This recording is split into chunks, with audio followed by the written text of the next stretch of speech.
7 de dezembro de 1941, 7 horas e 48 minutos da manhã.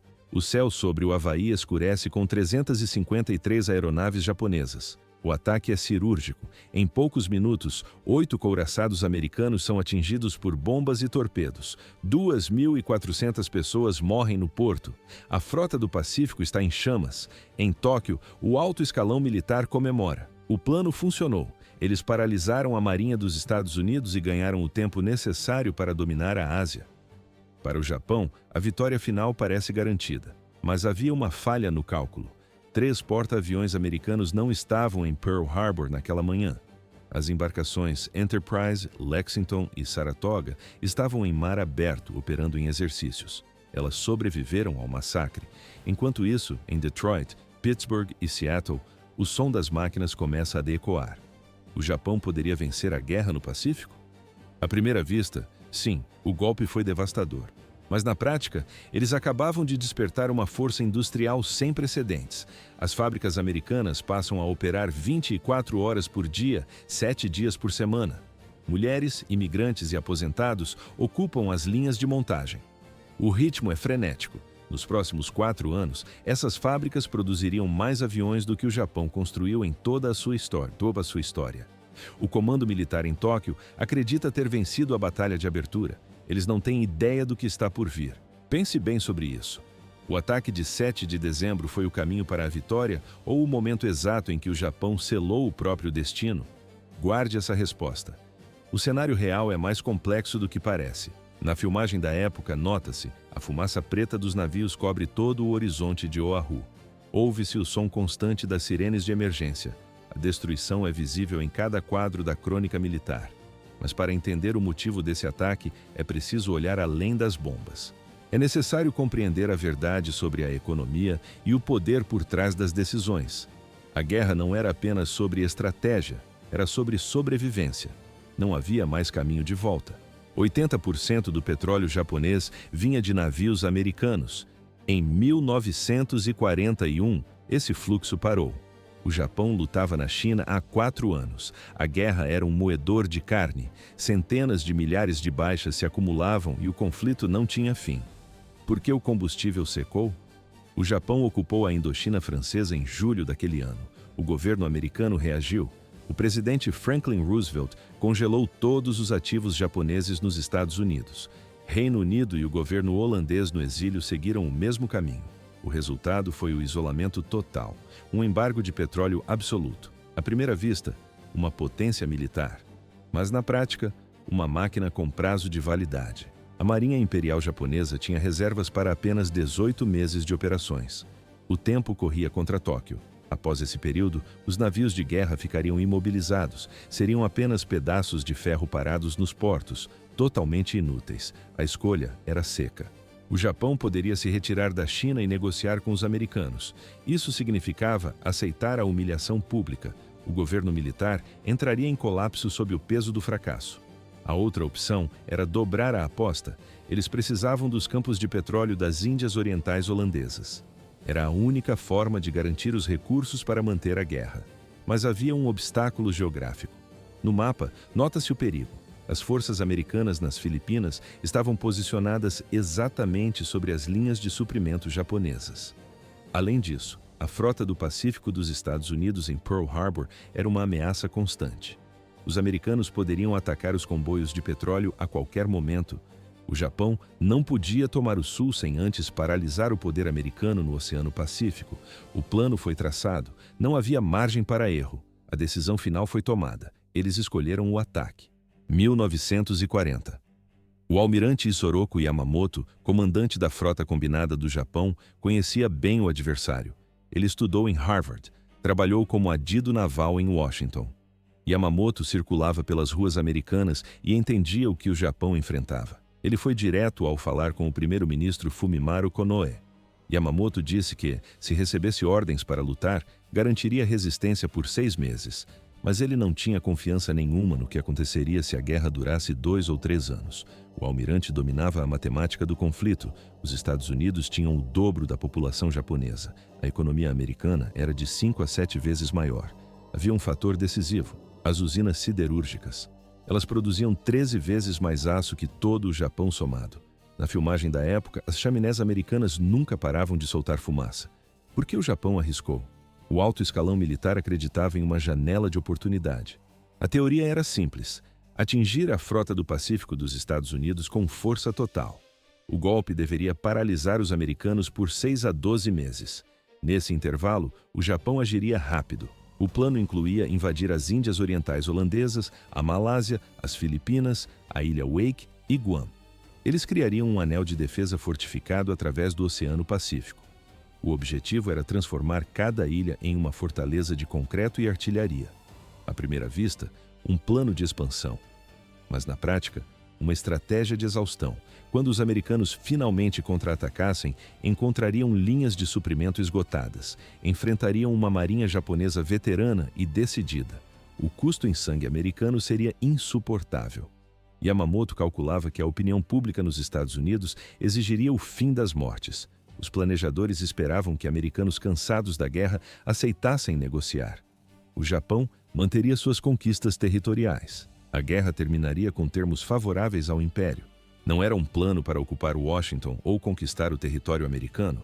Era um plano para tornar a guerra cara demais para os Estados Unidos continuarem. Mas havia uma falha no centro da estratégia. Todo o plano dependia de uma única premissa: que os americanos não tinham vontade de lutar uma guerra longa e brutal no Pacífico. No quadro, o governo japonês ignorava a fúria que estava prestes a despertar. Essa suposição estava errada. O erro custaria o Império. –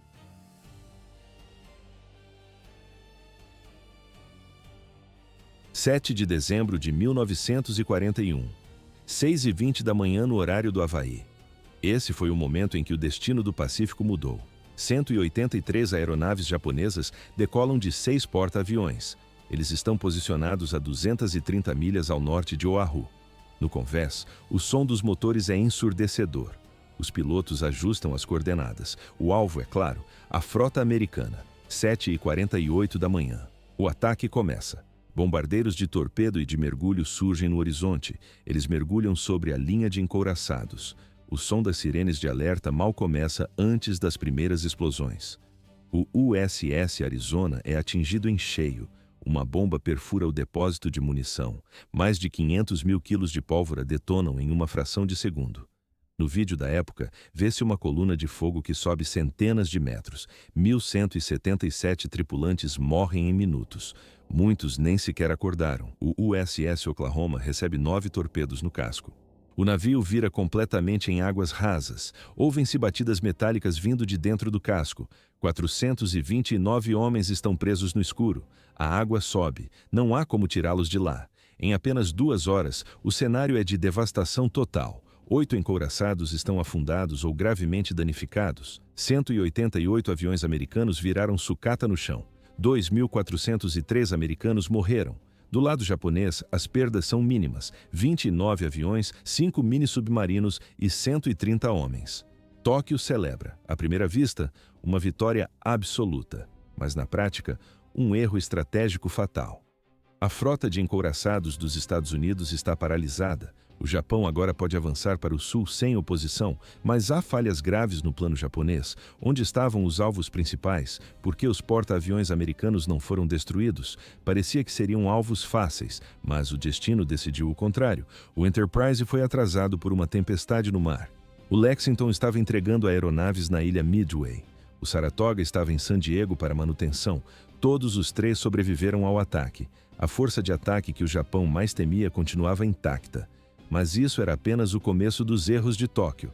A câmera registra o que os bombardeiros ignoraram: os enormes tanques de combustível.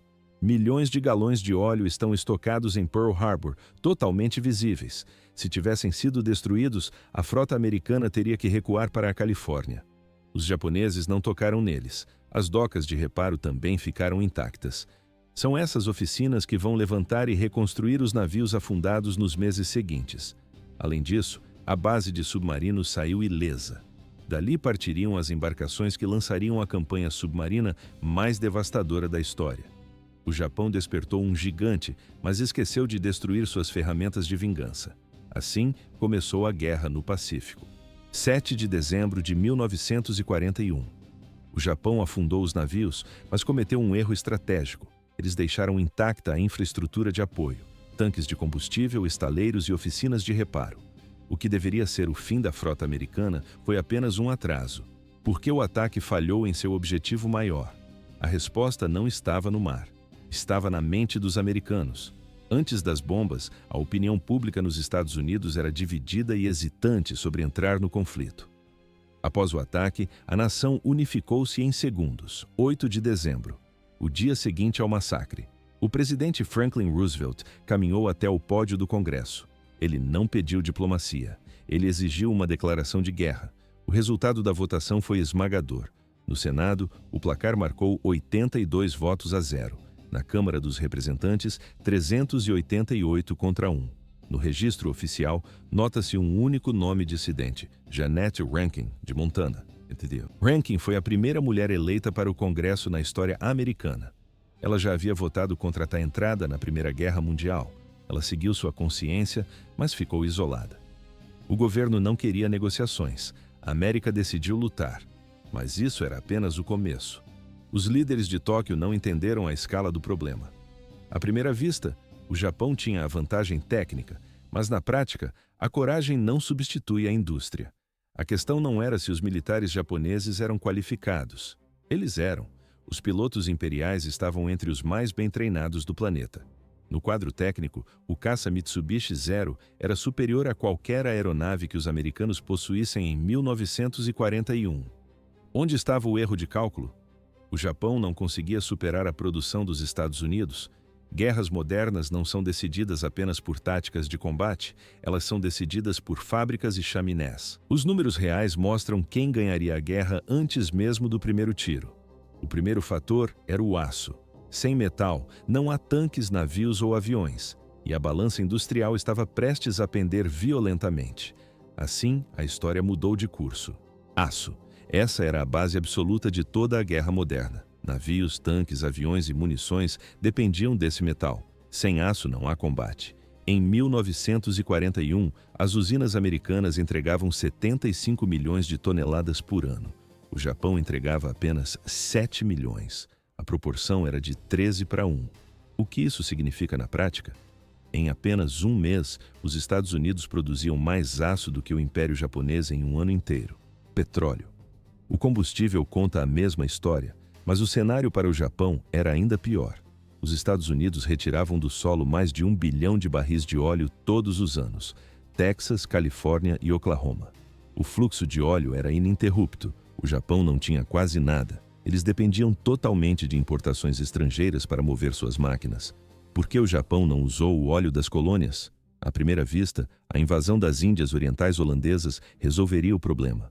Mas na prática, as forças aliadas sabotaram todos os poços antes da retirada. No registro histórico, nota-se, a fumaça subia das refinarias destruídas. Levou meses para os japoneses reativarem a extração. Mesmo assim, faltavam navios-tanque para levar o combustível até as ilhas centrais. Os submarinos americanos patrulhavam as rotas e afundavam qualquer carga. Não havia escapatória. O fator humano também era desproporcional. Os Estados Unidos contavam com 132 milhões de habitantes. O Japão tinha 73 milhões. Era o dobro da população, o dobro da força de trabalho nas fábricas, o dobro do número potencial de soldados no fronte. A economia americana era 5 vezes maior que a japonesa. Mas o contraste atinge o ápice na aviação. Entre 1941 e 1945, as fábricas americanas montaram 354 mil aeronaves, caças, bombardeiros, aviões torpedeiros e modelos de reconhecimento.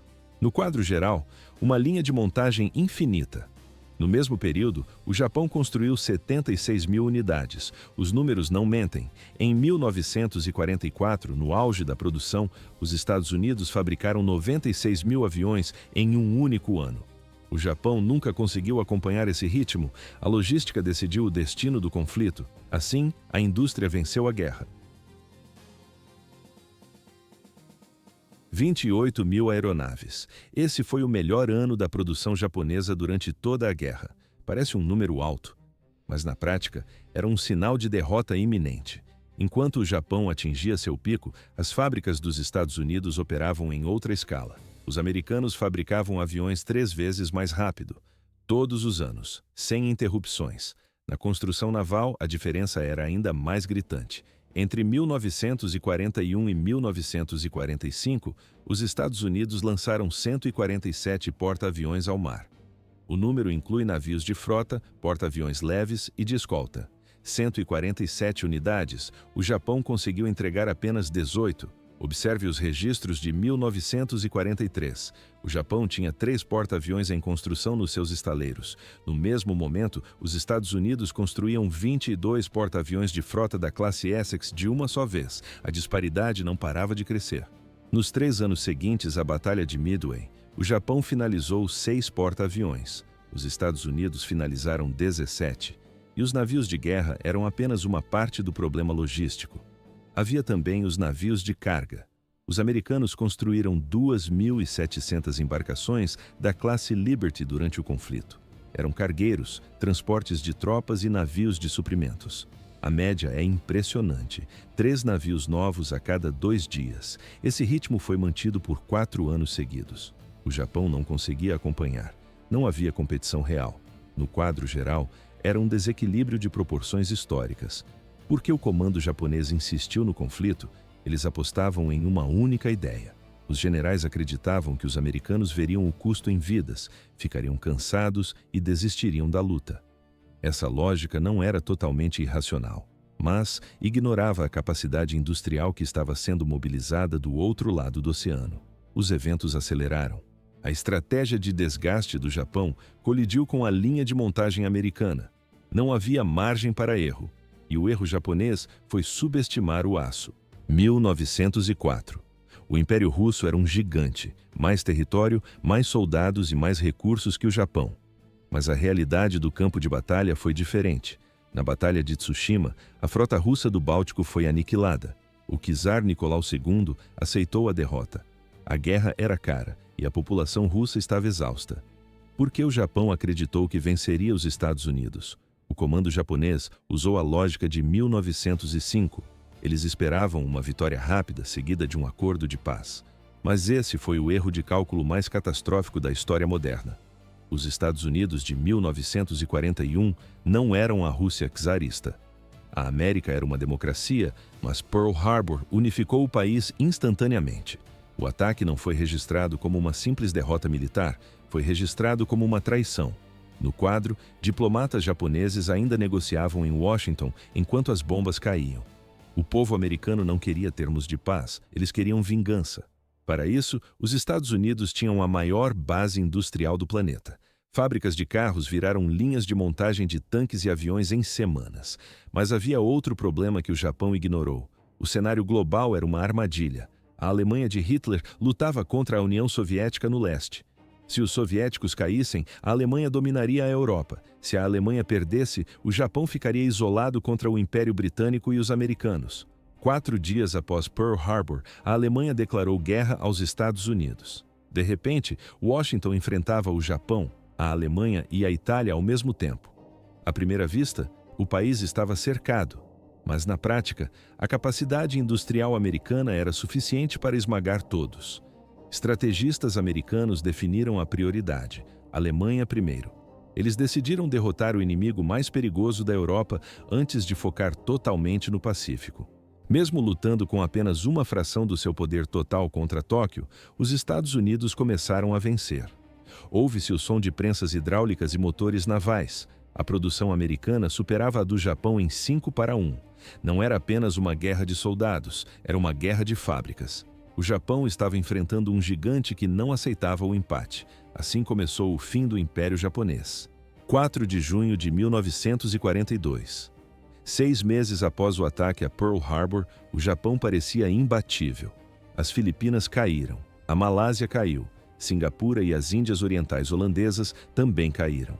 Tóquio controlava um império vasto, mas enfrentava um problema persistente. A frota de porta-aviões americana ainda era uma ameaça real. O plano era simples e brutal. O alvo escolhido foi o atol de Midway, 1.300 milhas a noroeste do Havaí. O objetivo de Isoroku Yamamoto era atrair os navios americanos para uma armadilha definitiva. Ele queria uma batalha decisiva. queria a destruição total. Por que Midway era tão importante? À primeira vista, apenas uma pequena faixa de terra no oceano, mas na prática, o portão de entrada para o Pacífico Central. Se Midway caísse, o Havaí seria o próximo alvo. Yamamoto reuniu a força naval mais poderosa da história do Japão. 4 porta-aviões de elite, centenas de aeronaves, couraçados e cruzadores pesados. O Japão apostou tudo. Do outro lado, os Estados Unidos tinham apenas 3 navios, o Enterprise, o Hornet e o Yorktown. O Yorktown estava em estado crítico. O navio sofreu danos pesados na Batalha do Mar de Coral um mês antes. Engenheiros estimaram meses para o reparo. As equipes da Marinha trabalharam 24 horas por dia, sem interrupções. Em 72 horas, o navio estava pronto para o combate. Mas os americanos tinham uma arma invisível. Criptógrafos interceptaram e decifraram as comunicações navais japonesas. O comando em Pearl Harbor sabia o dia exato. Sabiam as coordenadas. Sabiam que Midway era o alvo. 4 de junho. Manhã de sol no Pacífico. Bombardeiros de mergulho americanos localizaram 3 porta-aviões japoneses, Akagi, Kaga e Soryu.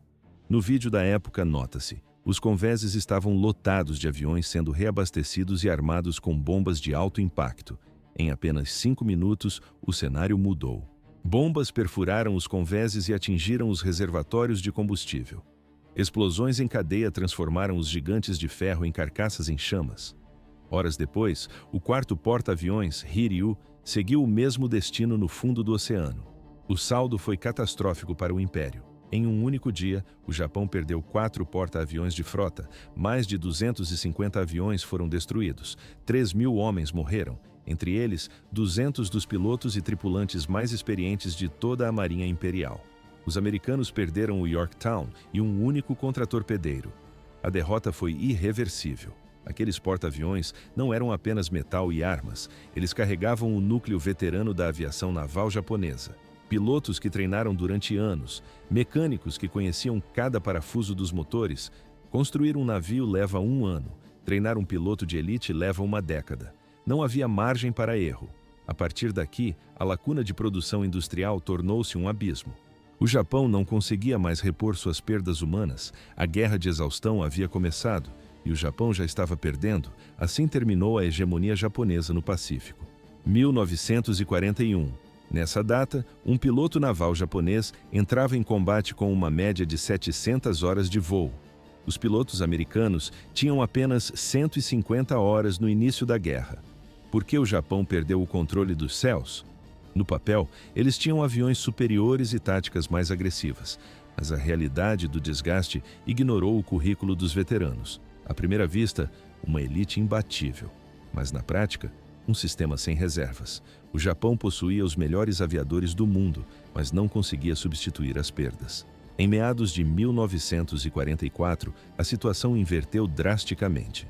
Novos recrutas japoneses eram enviados para a frente de batalha com apenas 40 horas de voo. 40 horas é o tempo mínimo para decolar e pousar sem colidir. Enquanto isso, o treinamento americano saltou para 525 horas obrigatórias. Os Estados Unidos fabricavam pilotos mais rápido do que o Japão conseguia abatê-los. Junho de 1944. Mar das Filipinas. As forças americanas avançavam contra as Ilhas Marianas, Saipan, Tinian e Guam. O comando japonês tentou uma última manobra desesperada. Lançaram 9 porta-aviões e mais de 400 aeronaves para deter a invasão. O som dos motores era constante. No quadro, o novo caça americano F-6F Hellcat surge nas nuvens. Os Hellcats despedaçaram as formações japonesas. O evento ficou conhecido como o Grande Tiro ao Alvo das Marianas. Em apenas 2 dias, o Japão perdeu mais de 600 aeronaves. Esse número supera a produção anual inteira de aviões japoneses em seu período de pico. As perdas americanas foram mínimas, 123 aviões. Não houve equilíbrio no confronto. Nesse estágio da guerra, a Marinha dos Estados Unidos operava 18 porta-aviões no Pacífico. O Japão tinha 9, mas a contagem de navios era o menor dos problemas. Os americanos possuíam radares avançados e logística de reposição imediata. Na filmagem da época, nota-se: aviões japoneses caem em chamas um após o outro. Os porta-aviões do Japão estavam carregados com pilotos inexperientes e máquinas obsoletas. A reposição de material e de homens tornou-se impossível. Nos últimos 8 meses de conflito, a Marinha Americana perdeu apenas 2 bombardeiros de mergulho em combate aéreo. A Marinha Imperial Japonesa ainda existia nos mapas e documentos, mas, como força de combate, ela estava morta. Assim, terminou o domínio japonês no Pacífico. Uma verdade fundamental. O Japão dependia da desistência dos Estados Unidos para vencer, mas os americanos não abandonam guerras em que estão comprometidos, especialmente uma guerra que começou com um ataque surpresa e a morte de milhares de cidadãos. Por que o Japão acreditou que venceria? Eles apostavam na psicologia do inimigo, mas o cálculo estava errado. O ódio americano superou o cansaço. Mesmo que cada decisão tática japonesa fosse perfeita, o resultado final seria o mesmo. Se os pilotos fossem mais treinados ou se a Batalha de Midway terminasse em vitória nipônica, nada mudaria. Guerras de exaustão são vencidas por quem repõe perdas com mais velocidade. O Japão não tinha essa capacidade. Imagine o cenário. Vitória japonesa em Midway. 3 porta-aviões americanos afundados, milhares de marinheiros mortos. O que acontece no dia seguinte? Estaleiros americanos começam a construir substitutos imediatamente. Escolas de aviação formam centenas de novos pilotos todas as semanas. A contraofensiva continuaria implacável. No quadro geral, a base industrial dos Estados Unidos era intocável pelos bombardeiros japoneses. Em 1943, a economia do Japão operava no limite máximo. As fábricas funcionavam 24 horas por dia. A produção civil foi reduzida a 0. Cada prego e cada gota de combustível iam para os militares. Ainda assim, era insuficiente. Enquanto isso, entre 1943 e 1944, os Estados Unidos lutavam em 2 oceanos simultaneamente. Enviavam suprimentos massivos para a Grã-Bretanha e para a União Soviética. Equipavam milhões de soldados, construíam milhares de navios e aeronaves, e a produção americana não parava de crescer. Nota-se um dado brutal. Em 1945, mais da metade de toda a produção industrial do planeta acontecia dentro dos Estados Unidos. Não havia como competir com esses números. O almirante Isoroku Yamamoto entendia essa realidade técnica. Por isso, sua previsão foi profética. Ele avisou ao governo japonês que poderia lutar com vantagem por 6 meses ou 1 ano. Depois disso, ele não tinha qualquer expectativa de sucesso. Os eventos aceleraram exatamente como ele previu. O Japão tinha relógios, mas os Estados Unidos tinham o tempo. A indústria venceu a ideologia. Junho de 1942. Exatamente 6 meses após o ataque a Pearl Harbor. O almirante Isoroku Yamamoto estava certo. Documentos da época confirmam. Enquanto sua equipe celebrava a vitória em Pearl Harbor, Yamamoto estava mergulhado em depressão. Ele sentia no instinto que acabara de selar a derrota do Japão. Por que o Japão atacou mesmo assim? A alternativa era impossível para Tóquio, significaria retirar as tropas da China e aceitar o embargo de petróleo. O governo militar perderia a face diante do povo. O Japão fez uma aposta. Eles acreditaram que o cansaço de guerra dos americanos levaria a uma paz negociada. Foi um erro de cálculo fatal. A derrota não aconteceu porque os soldados americanos eram mais bravos, nem porque os generais eram mais inteligentes. O motivo foi logístico. As fábricas americanas substituíam perdas mais rápido do que o Japão conseguia infligi-las. Guerras de atrito são vencidas por quem repõe o arsenal primeiro. Em 1941, os Estados Unidos não tinham concorrentes. A diferença era abismal. Fica a pergunta. A liderança japonesa conhecia a matemática e Yamamoto avisou explicitamente sobre o risco. O embargo de petróleo dava ao Japão apenas 18 meses antes da Marinha parar por completo. Eles atacaram mesmo assim. Pearl Harbor foi um cálculo racional, uma aposta desesperada ou um suicídio estratégico? Escreva sua opinião nos comentários. Pessoas inteligentes discordam totalmente sobre esse ponto. O debate vai além da Segunda Guerra Mundial. Trata-se do que acontece quando nações decidem com base na esperança, não na matemática. Quando a ideologia ignora a realidade industrial. Quando líderes escolhem o conflito sabendo que a derrota é provável. O Japão tentou vencer uma guerra econômica contra um adversário que fabricava 10 tanques para cada unidade japonesa. Nunca foi uma competição equilibrada. Nunca chegou nem perto disso. Na filmagem da época, vê-se a escala da produção industrial americana. milhares de cascos de navios e fuselagens de aviões saindo das linhas de montagem. Contra isso, o Japão não tinha resposta. Se essa perspectiva mudou sua visão sobre a sua história, clique no botão de curtir. Inscreva-se para mais análises sobre os sistemas que moldam o mundo. A história foi decidida nas fábricas.